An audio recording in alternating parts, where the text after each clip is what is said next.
Ay mga kabida, nandito ngayon tayo sa Super 8 Taytay. Saan tayo mamibigay ng mga GC sa ating mga customers na mag-share ng kwento at kanilang plano ngayong Mother's Day. Kaya tara. Ano ang pwede niyong bigay na message sa nanay mo ngayong Mother's Day? Nagpapasalamat kami na nabigyan kami ng negosyo po. Then kasi wala siya ngayon dito. Nagpapasalamat kami ganun.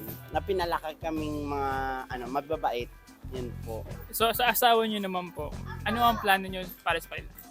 Bali, ititreat ko sila sa labas. Then nagpapasalamat ako na siya yung naging ina ng mga anak ko. So, na-message ko na sa asawa ko, makauwi siya maayos. Nasa Hong Kong siya. So paano niyo po i-celebrate yung Mother's Day pag wala siya dito? Magla-live na lang. Thank you pa rin po sa pag-alaga sa akin ng sa pag-aaruga. Kahit mahirap lang kami, kinakaya din namin para sa magulang namin. Okay. Yung mama ko nasa Mindanao po. Tapos nandito po ako naghanap buhay para sa kanila. Yung mama ko po may sakit po siya. Opo.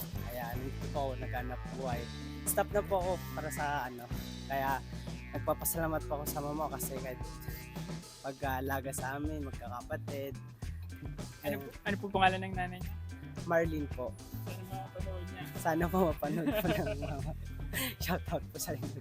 So, para makatulong sa shopping nyo ngayon, para makapagpadala ka pa ng pera sa mama mo, o bigyan kita na 300 GC. Pwede nyo gamitin yan ngayon or sa next time nyo mag-shop dito sa Super 8. Oh, Salamat sa kwento. thank you po. Paano